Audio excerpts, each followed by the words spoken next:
हे नारायण, हे लक्ष्मी। अमावस्या की इस वीडियो को जो भी लाइक करें उसका घर अन्न धन से भर देना, उसको धनवान बना देना। जय माता लक्ष्मी, जय श्री हरि। दोस्तों, वैशाख अमावस्या इस साल 8 मई के दिन वैशाख अमावस्या पड़ रही है। वैशाख अमावस्या के दिन विशेष तौर पर विष्णु जी की पूजा अर्चना की जाती है। कब से शुरू है वैशाख अमावस्या? वैशाख अमावस्या की विशेष तिथि पर कुछ उपायों की मदद से पितृदोष और काल सर्प दोष से मुक्ति मिलती है। भगवान विष्णु कहते हैं, वैशाख अमावस्या पर जो मनुष्य गाय को यह एक चीज खिला देगा, मैं स्वयं उसकी झोली खुशियों से भरूंगा। बस किसी को पता ना चले, गाय को यह चीज अमावस्या पर जरूर खिला देना, और यह चीज गाय को खिलाने के बाद किसी को गलती से भी मत बताना। फिर देखना आप करोड़पति हो जाओगे। दोस्तों, गाय की सेवा करने से, गाय को रोटी खिलाने से क्या फल मिलता है? गाय के किस अंग को स्पर्श करने से रोग नष्ट होते हैं? गाय को नमस्कार करने से क्या फल मिलता है? इसके मनुष्य को कितने फायदे मिलते हैं? आज इस प्राचीन महान कथा के माध्यम से हम आपको बताते हैं। तो चलिए बिना देरी किए आपको सुनाते हैं गौ माता की यह महान कथा। दोस्तों, एक बार देवर्षि नारद भगवान श्री कृष्ण से मिलने के लिए द्वारका नगरी में पधारते हैं। भगवान श्री कृष्ण के पास आकर नारद जी उन्हें प्रणाम करते हैं। देवर्षि नारद को देखकर भगवान श्री कृष्ण प्रसन्न हो जाते हैं और पूछने लगते हैं, हे देवर्षि, आपका द्वारका में स्वागत है। आज किस प्रयोजन से द्वारका में आने का आपने निर्णय लिया? देवर्षि नारद हर्ष के साथ कहने लगते हैं, हे प्रभु, आप तो सब कुछ जानते हैं, फिर भी इस दास से पूछ रहे हैं। भला आपसे कोई बात छिपी हुई है? मेरे मन में क्या प्रश्न है, आपको भली भांति पता है। भगवान श्री कृष्ण कहते हैं, हे देवर्षि, मैं आपकी द्विधा को जानता हूं और यह भी जानता हूं कि आप समस्त मनुष्य जाति के कल्याण के लिए ही आज यहां पर पधारे हैं। आप निसंकोच होकर पूछें, आपके मन में जो भी प्रश्न हो। फिर देवर्षि कहने लगते हैं, हे प्रभु, यदि आप चाहते हैं तो मैं आपसे एक प्रश्न पूछने की चेष्टा करता हूं। प्रभु, मैं आज पृथ्वी लोक का भ्रमण कर रहा था तो मैंने बड़ा ही विचित्र दृश्य देखा। मैंने देखा कि कुछ दुष्ट मनुष्य गायों को मार रहे थे, वही दूसरी ओर कुछ मनुष्य गायों की पूजा भी कर रहे थे। तो प्रभु, यह दृश्य देखकर मुझे बड़ी व्यथा हुई। मनुष्य खुद के स्वार्थ के लिए निष्पाप पशुओं पर अत्याचार क्यों करता है? हे प्रभु, मेरे मन में यह जानने की जिज्ञासा हो रही है कि जो मनुष्य गाय की सेवा करता है, उसकी पूजा करता है, उसे क्या फल मिलता है, और जो पापी गायों पर अत्याचार करता है, उन्हें कौन सा दंड मिलता है? इस प्रकार से नारद जी द्वारा पूछे जाने पर भगवान श्री कृष्ण मुस्कुराते हुए कहने लगते हैं, हे देवर्षि, आपने बहुत ही उत्तम प्रश्न किया है। जो गायों को कष्ट देता है उसे तो उसके पाप कर्मों के लिए नरक में दंड अवश्य मिलता है, किंतु जो गायों की सेवा करता है उन्हें उत्तम लोकों की प्राप्ति होती है। गायों की सेवा करने से पृथ्वी लोक पर और परलोक में मनुष्य को कौन सा फल मिलता है, मैं आपको इस कथा के माध्यम से समझाता हूं। हे देवर्षि, आप इस कथा को ध्यान से पूरा जरूर सुने। इस कथा को जो भी मनुष्य सुनता है और इसका प्रचार करता है, उसके समस्त पाप नष्ट हो जाते हैं, उसे धन धान्य की प्राप्ति होती है और मृत्यु के बाद वह मेरे धाम गोलोक में जाता है। देवर्षि कहने लगते हैं, हे प्रभु, यह मेरे सौभाग्य है कि आपके मुख से मुझे यह कथा सुनने को मिल रही है। मैं इस कथा को ध्यान से पूरा सुनूंगा और इसका प्रचार मनुष्यों में करूंगा। भगवान श्री कृष्ण कहते हैं, हे देवर्षि, प्राचीन काल की बात है। पृथ्वीलोक पर वैवस्वत मनु के वंश में एक दिलीप नाम के राजा हो गए हैं। महाराज दिलीप धर्म का पालन करने वाले, गुणवान, चरित्रवान तथा महापराक्रमी थे। उन्होंने धर्म पूर्वक पृथ्वी का पालन किया और अपनी प्रजा को सदैव ही प्रसन्न रखा। उनकी प्रजा सदैव उनसे संतुष्ट रहती थी। मगध देश की राजकुमारी सुदक्षिणा महाराज दिलीप की पत्नी थी। महाराज दिलीप और महारानी सुदक्षिणा बड़ी ही प्रसन्नता से रहने लगे थे, किंतु अनेक वर्ष बीत जाने के बाद भी महारानी के गर्भ से कोई संतान नहीं हुई। तब महाराज दिलीप एकांत में बैठकर सोचने लगे कि मैंने कभी कोई पाप नहीं किया है और मैंने सदैव ही धर्म के मार्ग पर चलकर ही सभी कार्य किए हैं, फिर भी मेरे किस दोष के कारण मुझे संतान प्राप्ति नहीं हो रही है। इतना सोचकर वे बहुत चिंतित हो गए। फिर उनके मन में एक विचार आया कि इस समस्या का समाधान केवल गुरु वशिष्ठ जी ही कर सकते हैं। वे ही मुझे मेरे दोष के बारे में बताएंगे और पुत्र प्राप्ति के लिए कोई उपाय बताएंगे। इतना सोचकर महाराज दिलीप अपनी पत्नी के साथ गुरु वशिष्ठ जी के आश्रम पर पहुंच गए। आश्रम पर वशिष्ठ जी नित्य कर्म, ध्यान आदि कार्य समाप्त करके अपनी पत्नी अरुंधति के साथ बैठे हुए थे। उसी समय महाराज दिलीप रानी के साथ उनके पास जाते हैं और उनका दर्शन करते हैं। वशिष्ठ जी ने महाराज दिलीप का स्वागत किया और उनकी पत्नी अरुंधति ने महारानी का स्वागत किया और उनका कुशल मंगल पूछते हुए उन्हें आशीर्वाद दिया। वशिष्ठ जी महाराज दिलीप से कहने लगे, हे राजन, सब कुशल मंगल तो है ना? आप और महारानी का आज अचानक वन में मेरी कुटियाओं में पधारने का क्या प्रयोजन है? किस कारण से एक महान सम्राट को अपना राजपाट छोड़कर इस वन में आना पड़ा? इक्ष्वाकु कुल के सभी राजा महाराज पुत्र उत्पन्न करके उन्हें अपना राज्य सौंपकर तपस्या करने के लिए वन में आते हैं, किंतु आप अभी भी जवान हैं। आपने अभी अभी राज्य का कार्यभार संभाला है, आपने अभी तक पुत्र भी उत्पन्न नहीं किया है, फिर आप ऐसे अपना राजपाट छोड़कर वन में क्यों चले आ गए? ये आप जैसे महान सम्राट को शोभा नहीं देता है। फिर महाराज दिलीप कहते हैं, हे महर्षि, मैं आपके यहां पर तपस्या करने के लिए नहीं आया हूं। गुरुदेव, मैं आपके पास सहायता मांगने के उद्देश्य से आया हूं। कृपया आप मेरी सहायता कीजिए, मैं बहुत दुख में हूं। फिर महर्षि अगस्त्य कहते हैं, हे राजन, आपके जैसे महान सम्राट को भला किस बात की सहायता चाहिए? आप तो स्वयं सभी की रक्षा एवं सहायता करने में सक्षम हैं। महाराज दिलीप कहते हैं, हे गुरुदेव, मैं आपके पास यह जानने के लिए आया हूं कि किस दोष के कारण मुझे अभी तक पुत्र की प्राप्ति नहीं हुई है। कृपया आप अपनी दिव्य शक्ति से जानकर मुझे मेरा दोष बताइए और उस दोष के निवारण के लिए उपाय भी अवश्य बताइए। पुत्र के बिना मेरा जीवन व्यर्थ हो जाएगा, मुझे मुक्ति नहीं मिलेगी। तब महर्षि अगस्त्य कहते हैं, हे राजन, ये तो आश्चर्य की बात है, मैं अवश्य आपकी सहायता करूंगा। फिर महर्षि अगस्त्य अपनी दिव्य दृष्टि से महाराज के भूतकाल को देखने लगते हैं तो उन्हें राजा की एक भूल के बारे में पता चलता है। महर्षि अगस्त्य महाराज से कहते हैं, हे राजन, आपसे एक बड़ी भूल हुई है जिसका आपको ज्ञान नहीं है। जब आप इंद्रलोक में देवराज से मिलकर लौट रहे थे, तभी मार्ग में एक कल्प वृक्ष के नीचे खड़ी गाय और उसके बछड़े को आपने दुर्लक्ष्य कर दिया था। वह गाय और उसका बछड़ा अत्यंत भूखे और कष्ट में थे। आपने उस कामधेनु गाय को ना भोजन कराया और ना ही उसे नमस्कार किया। उस गाय ने आपसे सहायता भी मांगी, किंतु आप अपनी प्रसन्नता में खोए हुए थे और आपको उस गाय की पुकार भी सुनाई नहीं दी। आपकी कृतज्ञता को देखकर वह गाय अत्यंत दुखी हुई और उसने आपको श्राप दे दिया है। हे राजन, जो मनुष्य गाय को कष्ट में देखकर उसकी सहायता नहीं करता, भूखी गौ माता को भोजन नहीं कराता, उसे तो महापाप लगता है और उसी गाय के श्राप के कारण आपकी कोई संतान नहीं है। इस प्रकार से महर्षि अगस्त्य ने महाराज दिलीप को उनके दोष के बारे में बता दिया, जिसे सुनकर महाराज बहुत दुखी हुए और पश्चाताप करते हुए कहने लगे, हाय, ये मैंने क्या कर दिया? मुझ पर धिक्कार है। मेरी ही मूर्खता के कारण एक गाय को और उसके कोमल बछड़े को इतना दुख सहन करना पड़ा। मुझे तो अब राजा बने रहने का भी अधिकार नहीं है। महाराज महर्षि अगस्त्य से कहते हैं, हे गुरुदेव, मैं अपनी इस भूल को सुधारना चाहता हूं। कृपया आप ही मुझे कोई उपाय बताइए जिससे मैं इस घोर पाप से मुक्ति पा सकूं। मेरा अपराध क्षमा के योग्य नहीं है, किंतु फिर भी मैं प्रायश्चित करना चाहता हूं। फिर महर्षि अगस्त्य कहने लगते हैं, हे राजन, आप दुखी ना हो, इस दोष से मुक्ति का उपाय अवश्य है। आप मेरे आश्रम की नंदिनी नाम की गाय की सेवा करो। वह उसी कामधेनु गाय की पुत्री है जिसकी आपने सहायता नहीं की थी। अपनी पत्नी के साथ मिलकर तुम उस गाय की सेवा करो, उसकी आराधना करो, वह तुम्हें अवश्य पुत्र प्रदान करेगी। तभी वह नंदिनी गाय बाहर से उस आश्रम में प्रवेश करती है। उस गाय को आता देखकर महर्षि अगस्त्य बोले, हे राजन, देखिए, केवल स्मरण करने मात्र से ही कल्याण करने वाली यह नंदिनी गाय स्वयं चलकर आई है।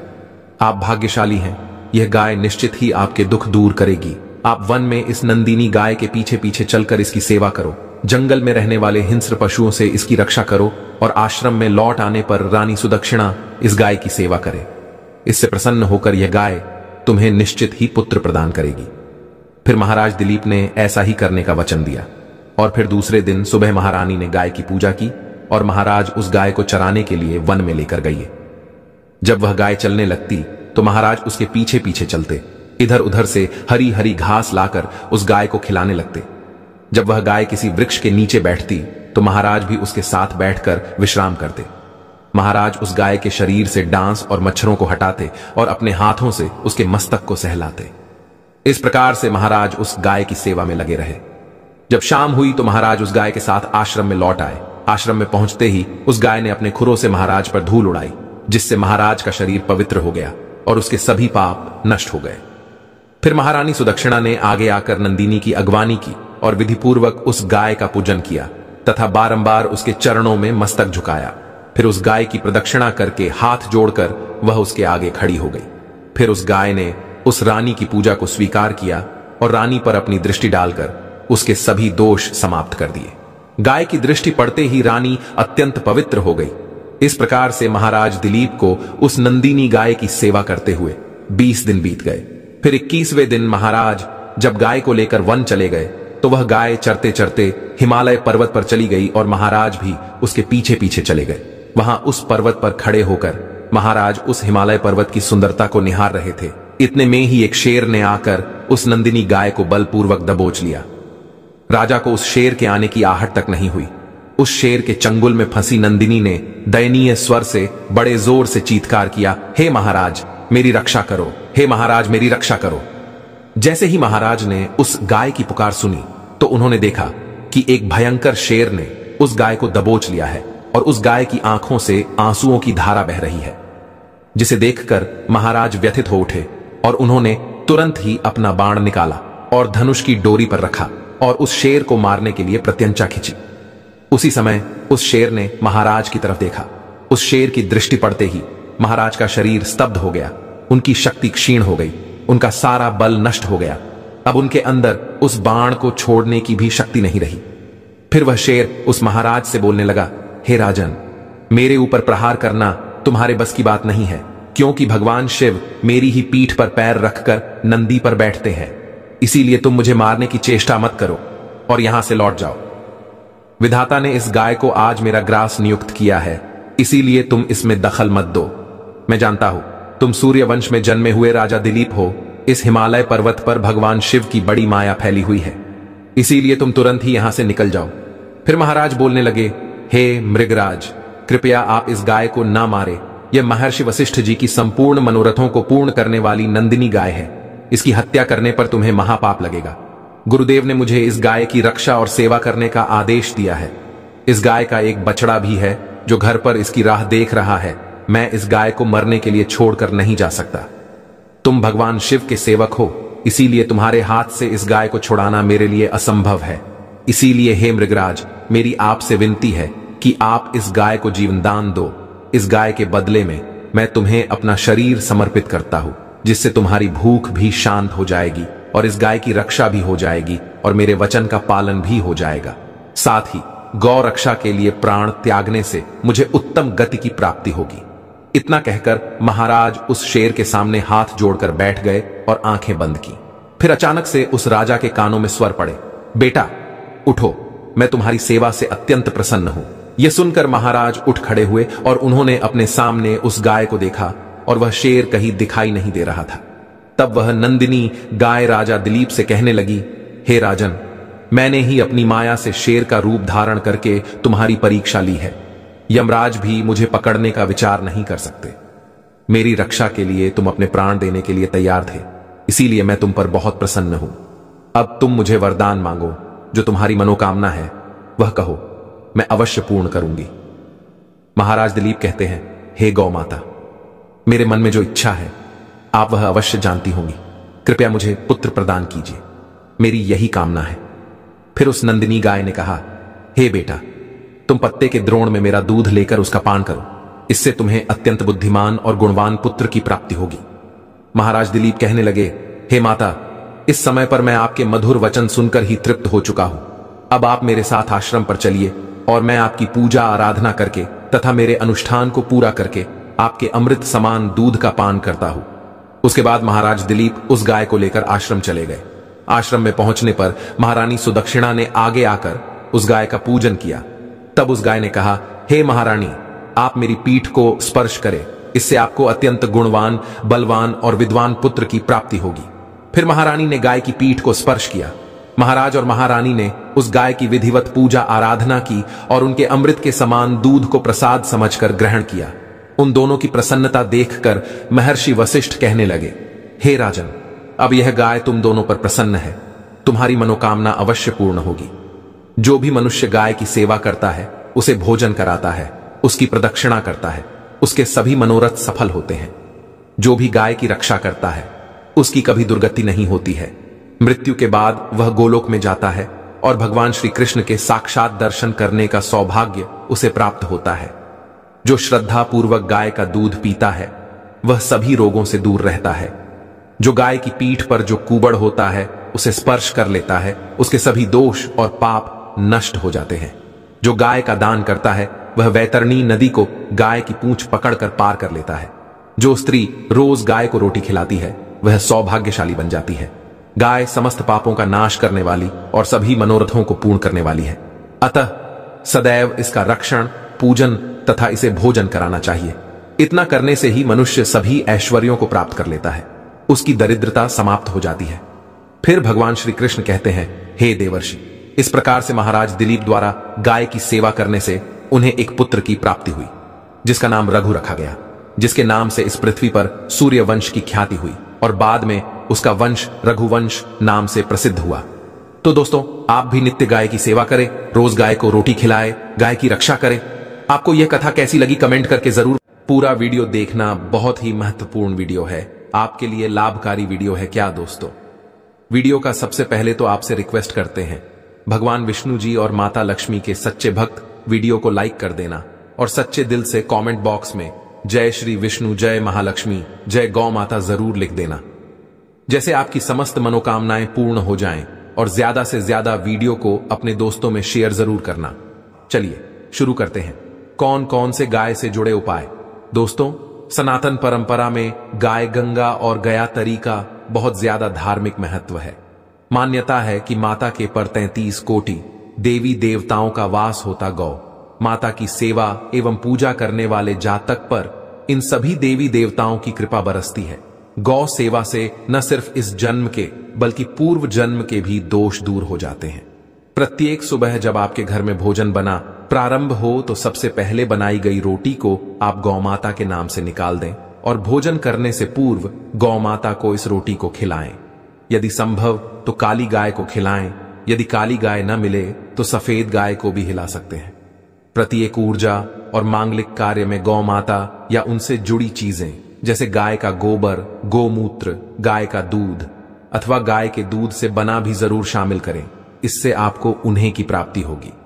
सनातन परंपरा के अनुसार जिस घर में गाय होती है उस घर से जुड़े सभी वास्तु दोष हो जाते हैं।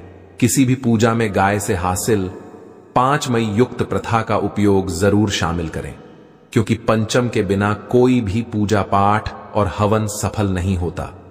जहां दोस्तों व कृपा पाने के लिए प्रतिदिन, सप्ताह अथवा महीने में परिवार समेत एक बार गौशाला जाने का नियम जरूर बनाएं और वहां गायों को हरा जरूर खेल। इससे आपको शुभ फलों की प्राप्ति और साथ ही साथ गौ सेवा और ऊर्जा से 9 ग्रह शांत हो जाते हैं और इनसे जुड़े दोषों का निदान हो जाता है। गर्मियों में गौ माताओं को पानी पिलाएं और सदी में गौ माता को गुड़ जरूर खिलाएं। ध्यान रख कि गर्मियों में गाय को गुड़ खिलाएं।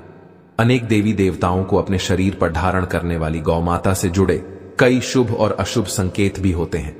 मसलन गाय का दूध दुहते समय यदि गाय ठोकर मार दे और सारा दूध बिखर जाए तो अब शगुन होता है। यदि कोई निकल रहा हो और गाय अपने बछड़े को दूध पिलाती शाम में आ जाए तो निश्चित रूप से जिस यात्रा के लिए आप निकले हैं वह यात्रा आपके लिए जरूर ही सफल होगी और वह काम जिसके लिए आप निकले हैं वह जरूर ही होगा। यात्रा पर जाते समय बाएं ओर गए हैं कि आना और रात्रि में गाय की हुंकार करना भी शुभ होता है। दोस्तों, साथ ही साथ गाय के साथ आप भूल कर भी यह काम न करें, अन्यथा मिलता है घोर पाप और जीवन भर की परेशानियां। जी हां दोस्तों, गाय को राष्ट्रीय पशु बनाए जाने और इन्हें मौलिक अधिकार दिए जाने की बात है। तो सवाल उठता है कि गाय जब भारतीय संस्कृति का अहम हिस्सा है तभी गाय के साथ लोग खराब व्यवहार कैसे करें। लेते हैं गाय दर दर, भटकती रहती है, हर पर इन्हें चारा तक लोग नहीं देते। का जब तक दूध देती रहती है तो उनकी सेवा होती है और जैसे ही दूध देना बंद कर देती है तो लोग इन्हें उनकी किस्मत पर छोड़ देते हैं, सड़कों पर और गलियों में भटकने के लिए। ऐसे में गोवंशी जीवों को कोई डंडे से मारता है तो कोई उन पर पानी डाल देता है। कभी वाहनों से इन्हें ठोकर लग जाती है तो बीमार होकर बेचारी गाय दम तोड़ देती है। ऐसे में जरूरत है इन बातों को कि गाय को लेकर शास्त्रों में क्या कहा गया है, गाय के साथ आपको कैसा व्यवहार करना चाहिए। क्या आप दोस्तों, गाय को कभी भी मारना पीटना नहीं चाहिए। शास्त्रों में गाय को माता का दर्जा दिया गया है। गाय को मारने पीटने वाला माता को मारने पीटने वाले के समान पाप का भागी माना जाता है। ऐसे घरों को नरक लोक में वर्षों तक कष्ट भोगना पड़ता है, अगले जन्म में मिलता है। तथा है कि गौतम मुनि ने गलती से गाय को डंडा मार दिया, जिससे गाय की मृत्यु हो गई थी, और इस पाप से मुक्ति के लिए इन्हें वर्षों तक तपस्या करनी पड़। भगवान श्री कृष्णा जी ने स्वरूप में आए वृत्तासुर का वध कर दिया था, जिससे मुट्ठी के या भगवान श्री कृष्णा को संपूर्ण तीर्थों को एक झुंड में बुलाना पड़ा, और इस कुंड में स्नान से वह मुक्त हो गए थे। साथ ही साथ जो लोग पानी पी रहे को भगाते हैं, वे घोर पाप के भागी बनकर न भोगते हैं, ऐसा पुराणों में बताया गया है। जबकि जो लोग गाय के लिए या और चारा ग्रह बनवाते हैं, वह मां होते हैं। ऐसे लोग घोर पाप से मुक्त होकर स्वर्ग पाए जाते हैं और बड़े ही धनवान कुंड में जन्म लेकर सुख भोगते हैं, और साथ ही साथ आराम कर रही गाय को कष्ट देकर कभी भी उठाना नहीं चाहिए। कहते हैं कि जिस स्थान पर गाय बैठी है, वहां से नकारात्मक ऊर्जा समाप्त हो जाती है।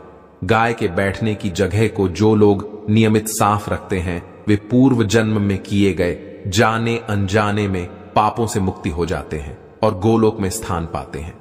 गाय को डंडा मारकर उठाना, पानी डालकर उठाने से मनुष्य पाप का भागी है और अगले जन्म में उसे दर दर भटकना पड़ता है। और साथ ही साथ शास्त्रों में बताया गया है कि गाय का दूध उसके बछड़े के लिए होता है। गाय के बछड़े से हुआ दूध ही मनुष्य को लेना चाहिए, परंतु कुछ लोग एक बार गाय को दो लेने के बाद फिर से बछड़े के लिए हुआ दूध भी हो लेते हैं। ऐसा करना घोर पाप कहा जाता है। ऐसे दूध को दो हारने वाला और ग्रहण करने वाला दोनों ही पाप के भागी बन जाते हैं। दोस्तों, साथ ही साथ शास्त्रों में कहा गया है कि गोवंश यानी गाय और बैल के नहीं बैठना चाहिए। इनके एक पर बैठने से महापाप लगता है। ऐसे लोगों की यातना भोगनी पड़ती है। एकमात्र महादेव के अंश से उत्पन्न नंदी ही गौवंश ही है, जिस पर महादेव और महादेवी सवारी करती है, क्योंकि नंदी ने स्वयं अपनी इच्छा से महादेवी की सवारी बनना स्वीकार किया था। और साथ ही साथ शास्त्रों में गाय के दान को बहुत ही महत्व दिया गया है, परंतु ऐसी गाय का दान कभी नहीं करना चाहिए जो बूढ़े और बीमार हो। कठोपनिषद में नचिकेता की कथा भी इस गर्भ में है कि जिस नचिकेता ने पिता द्वारा बूढ़ी गाय को दान करने पर आपत्ति जताई थी, दूध देने वाली और बछड़े सहित जो लोग गाय का दान करते हैं, महान पुण्य को हासिल करके स्वर्ग में स्थान पाते हैं। दोस्तों, साथ ही साथ सूर्य चंद्र मंगल शुक्र की युति राहों से हो तो पितृ दोष होता है।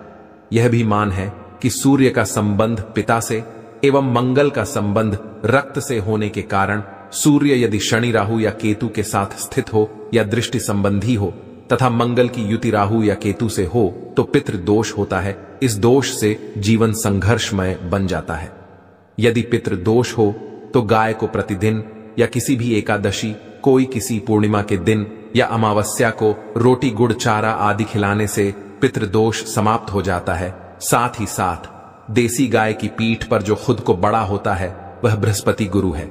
8 जन्मपत्री में यदि बृहस्पति नीच राशि मकर में, वो सफल होगी। और साथ ही साथ यह संकेत भी जाने, यदि आप यात्रा पर जा रहे हैं और सामने आपके गाय पर जाएं अथवा अपने बछड़े को दूध पिलाती हुई सामने गाय दिखाई दे जाए तो समझ जाना कि वह यात्रा आपके लिए जरूर ही सफल होंगी। और साथ ही साथ घर में गाय होती है, उसमें वास्तु दोष स्वतः ही समाप्त हो जाता है। और साथ ही साथ आपको बता दें कि गाय को आप जो भी रोटी बनाएं, प्रतिदिन ताजी रोटी ही बनाएगा।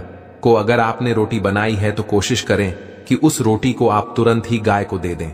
अगर आप उस रोटी को रख देंगे और उस रोटी को अगले रोटी मानी जाएगी। गाय को कभी भी बासी रोटी न दें, इससे घर में नकारात्मक ऊर्जा वास करती है और जो भी कार्य आपके बनने वाले होंगे वह कार्य भी आपके बिल्कुल भी नहीं बनेगी। इससे आपके घर में हमेशा दरिद्रता आवास रहेगा और आप जिस भी कार्य को करेंगे उस कार्य में आपको हमेशा असफलता ही हाथ लगेगी। इसलिए कोशिश करें गाय को रोजाना ताजी रोटी बनाकर खिलाएं और रोटी को बिल्कुल न रखें। बासी रोटी गाय को न दें और साथ ही साथ सदी की गाय को नहीं खिलानी चाहिए कि घर में कोई फल है, कोई सब्जी है। सर जाए तो लोग क्या करते हैं, गाय को खिला देते हैं। नहीं, ऐसा नहीं करना चाहिए। ऐसा करने से यदि आप गाय को खिलाते हैं तो और पाप के भागी बन जाते हैं। आप बिल्कुल भी सड़ी गली चीजें गाय को ना खिलाएं और साथ आटे की लोइयां बनाकर उनके ऊपर हल्दी लगाएं। इसके बाद आप उन 11 दोषियों को एक एक करके को खिलाएं।